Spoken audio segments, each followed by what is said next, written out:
queen. Oh my God. Tell me everything, which is, and by tell me everything, I mean, tell me where you got that wig. Her. Her, yes, where'd you get her? Her. I found her on the side of the road. She's a rescue. No, I'm kidding. She's a rescue. She's a rescue. No, I was at Costume Holiday House, and she was hanging above the front desk, and I just said, "Where's she going?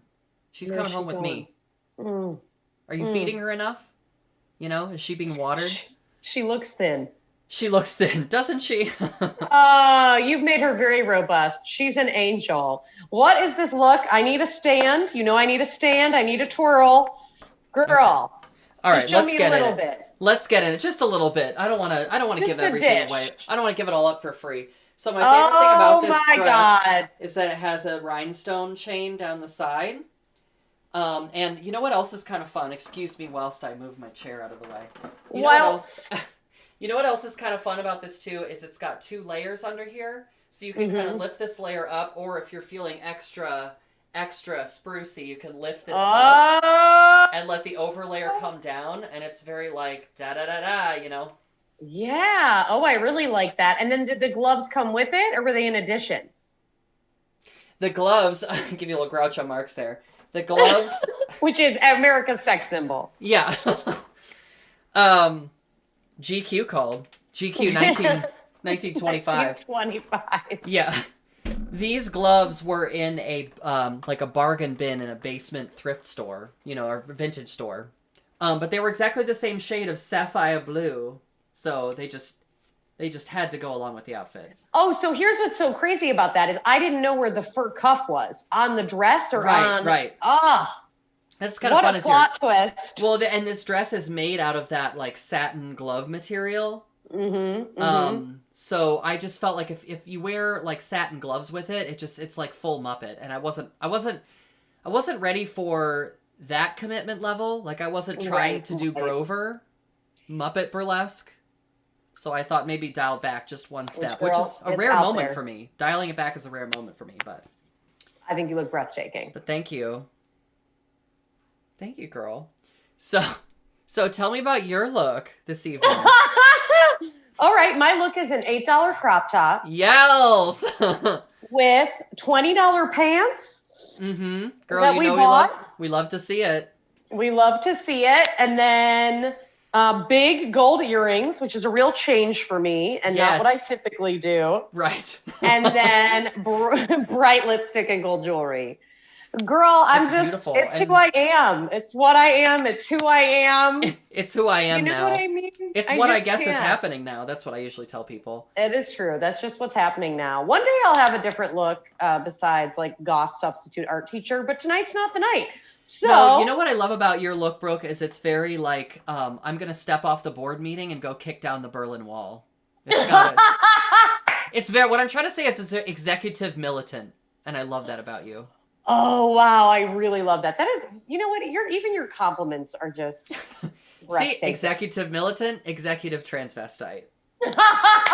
I'm not allowed to say that word, but I will. So, first of all, I think you're the only one allowed to say that word. Second of all, I certainly will not. And then second of all, we will need business cards. So definitely executive militant. Oh my God, covered dish on both sides, but each side features one of us. Yes. And one side is a real different vibe, depending on the side. Like one is going to give you action steps after a strategy meeting, and the other one you're going to have a good time with. Yeah. So different vibes, which is all good. So the other one's like Sorry, I was just going to say, I picture like a fancy parlor, the back door is open, and you can see a dumpster, and just peeking out of the dumpster is me, like...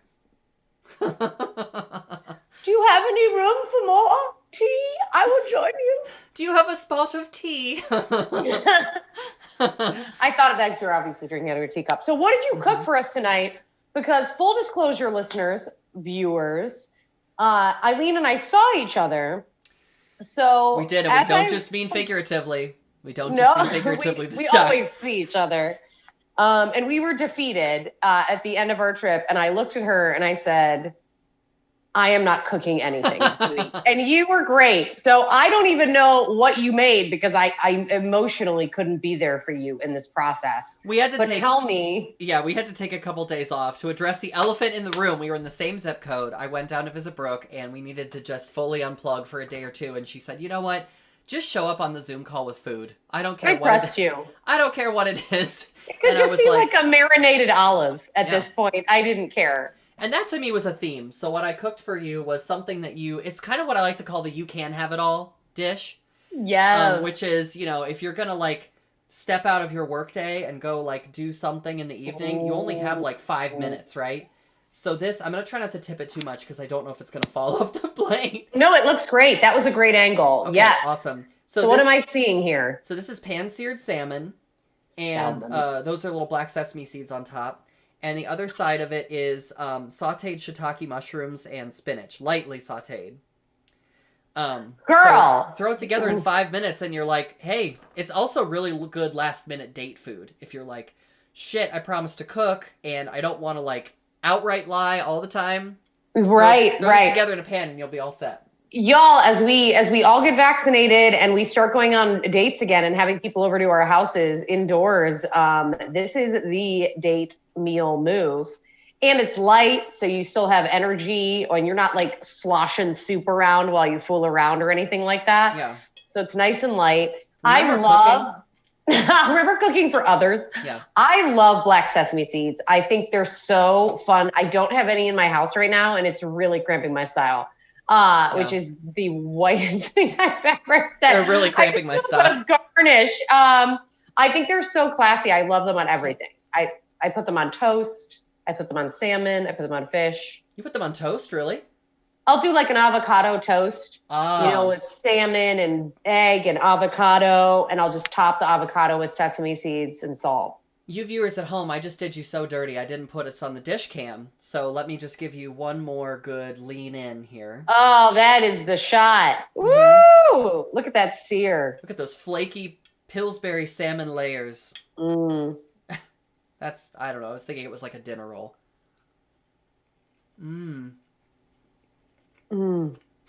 What does it taste like? First word that comes to mind. Buttery, really buttery. Which delicious. Is, I posted on Instagram that this dish is really good with a oaky sort of buttery Chardonnay. Oh, yeah. Because salmon is such a nice buttery fish. And here's the great thing about this. I don't season it with anything. No? No, I put a little bit of olive oil in the pan and I sear it on both sides for 5 minutes so that make sure it's not too dry in the middle. But you just cover it and you cook it for 5 minutes on both sides and then it's done. And that's so crazy because I season my salmon and I do a marinade and I've had that salmon that you've made and I thought it was seasoned. It was just so good. It was so delicious. Look at you, tricky. That's why I love salmon is because it's just so good on its own. It's just a really tasty, buttery fish. So if you like salmon, this is a very salmon-forward dish. You know what I mean? It doesn't it lets the salmon do the talking. We're keeping in theme with seafood because you are dressed like a fancy dolphin and you're eating salmon. I feel like if a dolphin had to go to a ball, that is how you're dressed tonight. Oh, girl. Like a very fancy dolphin. I just always want to pull it back to sea creatures. I'm not really 100% sure why. Everything with femmes and sea creatures, it's always like sirens and mermaids, and I'm like, you know what? What about like a glamorous crab? What about a really glamorous crab? Yeah. Yes. By the way, for our viewers, I just turned away to take a photo of Penelope, who is completely sprawled out like a manatee. So if you want to see that, I will be posting it on our Instagram at Covered Dish after the show. So follow us on Instagram. Follow all our stories. It's a lot of Penny content. And if you don't know who Penny is, shame on you. She is my English bulldog, and she is a perfect crumb and the best example of what you shouldn't be doing while watching Covered Dish, which is sleeping. So, are we still on dish cam? Did you take it off? I don't want to move on. I know I'm real pretty. Ready. It's a package deal. Beautiful dish. But yeah, we are back in main chat now. Main chat. Well, girl, keep noshing because you're so. Everyone just watched the masterclass of Eileen Galvin eating and keeping her lipstick intact.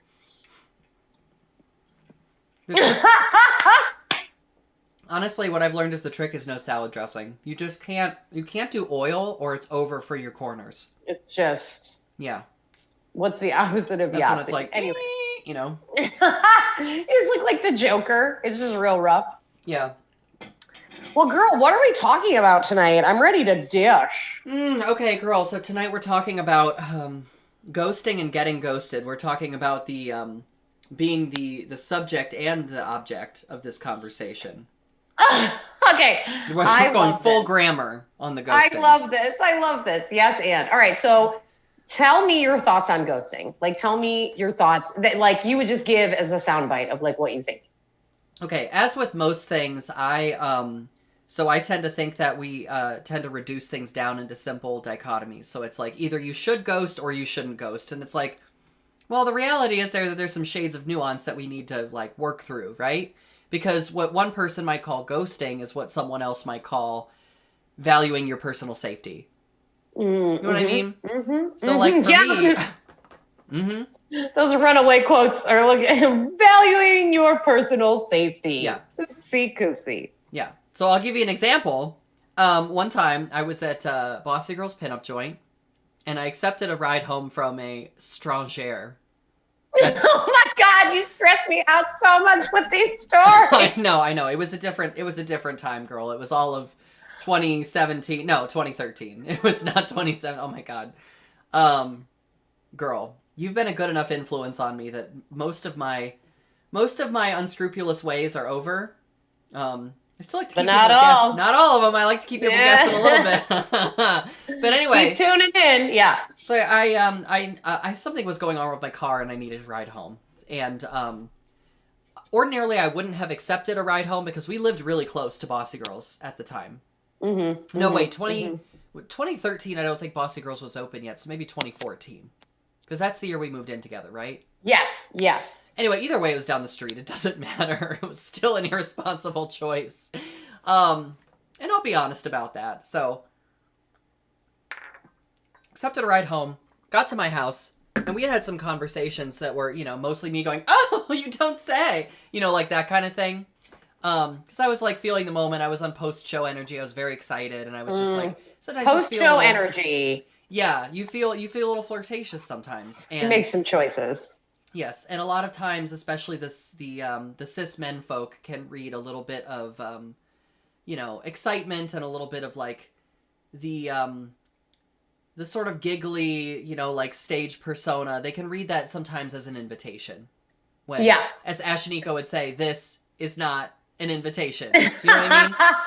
So we drive home and he drops me off and he's like, "Oh, great! What's your phone number?" And I'm like, "Oh, 555 GOAWAY." You know what I mean? Like I'm like, "Oh, here's some fake phone number," and I actually had him drop me off a block away from where I actually lived because I wasn't, you know what I mean? I had a lucid moment. All of a sudden, I was like, "Right, I don't want this person to know where I live." And I would consider that like kind of a ghosting thing, even though we just met that night. You know what I mean? This is not a situation where we've been talking for a while. Yeah, see, that's the thing. I feel like that's just safety. Like I feel like safety. There's a range. Okay. Like, do you know what I mean? But well, keep going. No. So that's the end of that interaction. Was just like, hey, and then I saw him again because I was performing at Bossy Girls still, and he then was at Bossy Girls later, and was like, oh, hey, you person that I recognize, why did I never hear from you again? And then that's where you have to choose how honest you want to be with somebody. Okay, so this is my thing. It's like obviously it was really nice that you gave me a ride home, but I don't really want to have this go any further with a stranger. You know what I mean? It's just like the power dynamic is uneven. The question is, I think ghosting, especially for someone like me who's socialized female, is really interesting because I think sometimes it's like, well, I just don't want to deal with the confrontation. Yeah. Which I know it looks like I'd love a confrontation. I know. I'm very aware. Executive militant over here would love it. Ready. So, but I think it's just like, hey, but when I've been ghosted, I'm like, oh my God, I deserve an explanation. And I think the bottom line is like, do you deserve an explanation ever? And I always come back to like that, just, it's just that stupid. Like, he's just not that into you, or he's just not that, like, there's just so much at play, right? In like not just, hey, like, yeah, I was attracted to you and then this thing happened or whatever, or you know what I mean? You reminded me of someone with something you said and that was a turnoff and like, I'm sorry. And instead of trying to make something work when it's not there, you know, I'm just like, whatever. But lesbians, shout out to my lesbians. Where are my lesbians in the chat? Shout out to my lesbians in the chat. Y'all suck at this. Oh my gosh. I love us, but we're bad at it. I am like so bad at this. We're so bad at this, and we have to give like a Gettysburg address if someone doesn't get back to us in time. We're like, hey, I just wanted to let you know, like, I really thought you valued me. And like, it just goes on. And it's like, yeah, no, I know. And I always feel bad when I get one of those. You're like, this went off the rails real quick. I know, and I don't know what to do. And then I've sent them, and I'm like, Brooke Cardis, you do not need to be doing this. Are we getting comments in the chat? Am I kicked out? No, you're good. I'm kicked out of the bi-weekly meetings. That's what's happening. Yeah, you've been uninvited to the meeting. No. No, Lydia's watching and she says we love a color scheme. And I was like, I know, like, you know, I'm serving very blue and you're serving very black. I love it. Also, I oh my gosh, I'm serving very like this piece is very like ethereal. Mm-hmm. I just need to be a little higher, and then I have a halo. It's really touched by an angel. It is very touched by an angel, which is especially also with that light, like, that evening light coming in. Beautiful. I also am ready to be like an extra on Buffy, like a goth witch. A goth bisexual witch on Buffy. Girl, isn't every queer ready to be on Buffy? Just as an extra. I mean? But do you know what I mean? Yeah, but we are millennials, so our zeitgeist is a little different than, you know, perhaps some others. But like, Buffy was everything. Talk about queer awakenings. That should be the subject of one of our sexual just Buffy. Yeah, just just Buffy. It's just Buffy. Like, okay, favorite season. We would have so many minutes. people watch. Oh my God. We could do a whole episode on the musical episode. All right. Anyways, we've gone off the rails. Yeah. No, which is why we're here. Yeah. I love that Lydia's watching. We do love a color scheme. I'm glad that you matched my wall. Eileen, that was very thoughtful of you. Now I got to paint the wall for next week. Just let me know. Just give me a day's notice. I can make something happen. Oh my God. Yes, and to that. No, I think there's like a range of time. And I also think it's like, okay, if we're developing something and I'm already seeing someone else, or I have, you know, a partner, and this is kind of like what the stakes seem lower. So in acting, we have this thing called like the stakes, right? And I feel like with lesbians, the stakes get high so quickly. Mm-hmm. And I'm just like, hey, no. Right? Like, how do they get high so quickly? And is it a result of how we're socialized? Is it stereotypes? I've just noticed for me, my interactions with women, the stakes get high so much faster. And then the expectation of an explanation becomes so much more expected. Yes. You bring up a good point, which is like there is a direct correlation between the amount of time you spend together and then like the emotional stakes are like two axes. And when you reach that point when you're like, this isn't going to work anymore, you know, because if you end a relationship that went on for 3 months, it's going to be a lot easier. Well, not easier. It's going to be a harder to end a relationship that's been going on for 10 years, you know? Right. And like, but that's the thing. Oh my God, we need a poll. We need a graph. So this is the graph. I'm doing the graph. Okay. Everyone see it? Okay. And then like, yes, that's the diagonal. I hope everyone's loving this. Okay. That's normal, right? Is she doing an N? I don't understand what's happening. I'm just kidding. As the time goes on, the stakes get higher. Mm-hmm. But I feel like with like queer women, it's just like, it's been 2 weeks. Boom. What do you want for an engagement ring? Like, I think there's very much, I don't know what it is. I don't know. Maybe it's nothing. And maybe it's also just the women I'm picking. So shout out if that's just the women I'm picking or me. But I definitely feel like with men, there is less of an like the ghosting. You'll get a fuck off occasionally. Like you'll get a like, oh, fuck you. I didn't want to talk to you anyways. Very mature thing. Yeah. But there's less demand for like a small diatribe. Here's a white paper on why I don't want to date you. Yeah, although I've gotten some messages. I've gotten some messages that are like, no, that are just like very short, like, hey, this isn't what I expected. It's not going to work out. And I actually appreciate that because it takes some vulnerability to give people notice, you know? Like, even if it's just like being fired, From, like, you're just being fired. You know, it's like, at the present time, I am no longer in need of your romantic services. You know what I mean? Yes. But I would rather, I think personally, I would rather have that than to be ghosted if I had my preference. But I also I've gotten to the point where, because there have been points in my life where I have decided, you know what, this has been going on for 3 weeks. I'm not really into this anymore, and I'm just gonna let it. You know, we say things like we're gonna let it take its course, but what we mean is I'm not gonna respond again. You know. Well, and that's so the fact that I've done that before, I'm like, it's okay. Yeah. If you needed to do that, that's okay. You know, I think it's different because now, like, when we started dating, there wasn't social media. So, like, now it's like, hey, if I don't respond to you, but I'm posting on my story. Don't say that too loud. We're young. We're young. We're so young. I had an iPad when I was little. That was very convincing. Was it? It was very convincing. But, like, you know, if someone doesn't respond to you and they're, like, posting on Instagram, oh my God, I have a story. Okay. Oh my God, I just thought of this. I forgot about this. So I was talking to this woman. I can't reveal the city. I mean, I guess I can neither confirm nor deny. I mean, okay, the city was Philadelphia. Okay. What's up? City was Philly, and I talked to this girl, and we went on, like, one really magical date. And we had a history, is all I'll say. We had a history, but, like, not a romantic history, but a young, youthful history. It was very innocent and friendly, right? Yeah, I love that. And we went to dinner, and it was in the neighborhood in Philly, and it was at this really incredible little pizza joint, super romantic, dim lighting, and it was just this, like, reconnection, right? Mm-hmm. And, like, I'm a lawyer and she's in finance, and I can already see, like, the 2.5 kids and, like, 3 rescue pits. You know what I mean? You just see the vibe, and she's just like, you know, right. You're like, should we get a second Subaru? Yes. And we have this, like, total energy, and she's like masculine, but you know my type, like, slight, like, you know what I mean? Just kind of like. I do.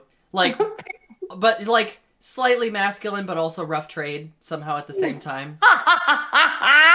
And just like, but I could still fit her in my trunk. Do you know what I mean? And that's not a metaphor. I do. Just tiny. You're like, I don't need a minivan. I have a hatchback relationship. I do have a hatchback relationship. Just very, like, compact person. And I remember she was like, do you have Snapchat? And I was like, oh, fuck. Like, because I'm at the age where I'm a little too old for Snapchat. Like, I just didn't get it. And I know you have feelings, so I will let you talk about Snapchat in a minute. But I was like, oh my God. You said, like, the magic word for me, but I will. I know. So now I'm in my Uber because I had to leave because I was there for work. And I, like, had to get back to my hotel and, like, and I'm not going to, like, go home with her. This is my future wife. You know, I'm trying to, like, lay the groundwork, right? For that Subaru, yeah. For that Subaru. So I get in. I'm, like, downloading Snapchat in the Uber. And I'm like, yeah, I have Snapchat. I'm young. I have Snapchat. That's how I'm doing it. So it's not working. I threw my phone out the window. And I get it. And then we start texting. And then she doesn't text me back. And then, like, sends me direct Snapchats. And I'm like, this is the most confusing thing. I deleted Snapchat. She ghosted me. I was like, whatever. She's married now. Everything's great. But I'm just like, and good. And I'm sure she has 8 Subarus. But I am laughing so hard. Because I'm like, yo, I could not handle it. I couldn't handle this. Like, hey, we had this amazing connection and we were texting. It was super fun and super sexy and super flirty. And then she decided to ghost, but had gotten me to download this bullshit app. And I'm like, I don't give a shit where you're walking your dog. We're meant to be. That was a little dramatic, but, you know, comedy. Yes. Snapchat. Snapchat is a very useful program. For illicit media. So illicit? Yeah. Do you really think that shit's deleted though? Like, let's real talk this. Do you really think it's deleted? Probably not, but you know, the like Google has all my biometric data at this point. Like, you know, I like Google knows where I shop. Oh, your biometric data. Right. Oh dear. I don't know if I'm at liberty to comment more about that, but what is I'm saying about Snapchat? Like, I just feel like in 20 years, one of us is going to try to run for president. Well, not us, but, like, our generation. And they're like, by the way, Snapchat doesn't delete shit. Everyone's archives are published on the internet. Exactly. And we're just all screwed. But no, I think, I don't know, this might be more of a thing in the gay male community. But Tell me it's sort everything. of like other conversation apps are like the waiting room to get a like Snapchat follower. And once you get in Snapchat, one of two things can happen. You have your real friends on Snapchat that you're like, oh, okay, how are the kids? I'm going on a hiking trip.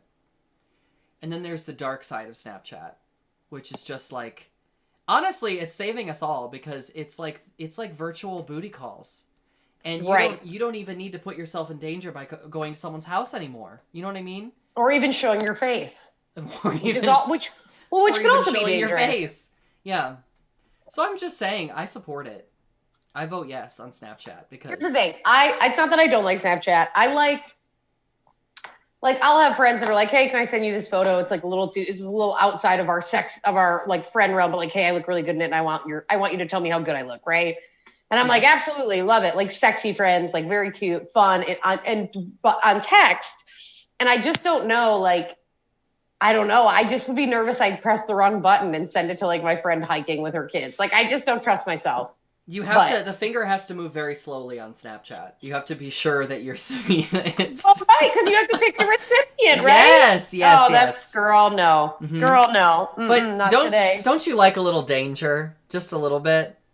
Oh my God, not that kind of danger. Oh my God, these pictures of Penny, everyone has to follow her Instagram. She is looking rough. She's looking good. Every time I leave, I ghost Penny. But that's because she doesn't have social media. Got her phone taken away because she was sending too many nudes. She was sending too many nudes. She's sprawled out. She does love sending nudes. It's a problem. She has Snapchat. So ghosting. That's hilarious. I'm trying to think. So ghosting, I'm trying to think of a situation where I was not so proud that I ghosted. But, I know of a situation. Let me tell this story. Okay. It can't be a random stranger drove you home. That is not ghosting. That is protecting yourself. That's true. Well, I haven't ghosted anybody that I sustained like a relationship with for a long time. Mm-hmm. But I have I would say regular friends with benefit situations where it was like, hey, I care about you. I care about what's going on in your life. We've been talking for, between 1 and 2 years. And then all of a sudden it's like, nope. Something happens and you're like, I'm really not into this anymore. And usually for me, it's usually because circumstances change. And then it's like, oh, well, if it's like that, then I think it's time for this chapter to come to a close. And so this situation was, I met somebody. I feel very like Freddie Mercury, and I Want to Break Free. It's like, yes, I've fallen in love. But anyway, this wasn't love. I had fallen in like with somebody. It wasn't love. No. And, we had a nice run. We had a few months where I felt actually very, very seen by this person as non-binary. They were like, you know what, your gender's incidental to me. I just think that you're really beautiful. And for me, it's not about... words. Yeah. Your gender's incidental to me. I love that. Especially for someone who is, trapped by the system. You know what I mean? Right. It's I don't want to think about this all the time, but I do. Because it's when you just don't fit in, so you're like... Anyway, I'm not trying to get into that. It's a whole thing. And this person just made it feel really easy. You know what I mean? Mm-hmm. You know when you can just take the mask off when you're in the room with that person, and it's just I don't have to try and be femme. I don't have to try and wear makeup. I don't have to, affect my voice or move in certain ways for fear that they're not going to like me anymore, because they were just really upfront with that conversation. So this was actually really great. Things were really great. That's super special for someone in my situation. And so things progressed. They were great. And then he moved to another state, and I was like, oh, great. You got Snapchat? But no, I was like, do you want to keep in touch? And he's like, absolutely. So I didn't hear from him for a little while, and then he reached back out, and I was like, oh, how are you doing? He's like, oh, I'm good. And then he was like, and this was 2 weeks. This is 2 weeks after he had moved to this other state. He was like, I met somebody. And I was like, oh, that's really great. Are things going well? And he was like, yeah, they're the love of my life. And I was like, it's been 2 weeks. It's they're the love of my life. I can't believe how in love I am with this person. And I would really like for the two of you to meet. And that was the last text message that we exchanged. Oh my God. Because for me, it was just a little bit, That's not what I was looking for. And I didn't really want to go into a whole explanation about it, but I didn't feel comfortable with the situation. And it is very complicated. Meet and do what? That was my question. Like, play Parcheesi? What the fuck are you supposed to do? Also, you're in another state. No. Yeah, well, no. I think he wanted to play Tiddlywinks. And I was like, I was like, you know what? I don't want to play Group Twister. You know what I mean? Actually, Twister's a group game anyway. That's a bad example. You don't want to have a threesome, is what we're trying to say. Exactly. Yeah. Let's be clear. Let me be clear. I don't want to have. Picture. Yeah.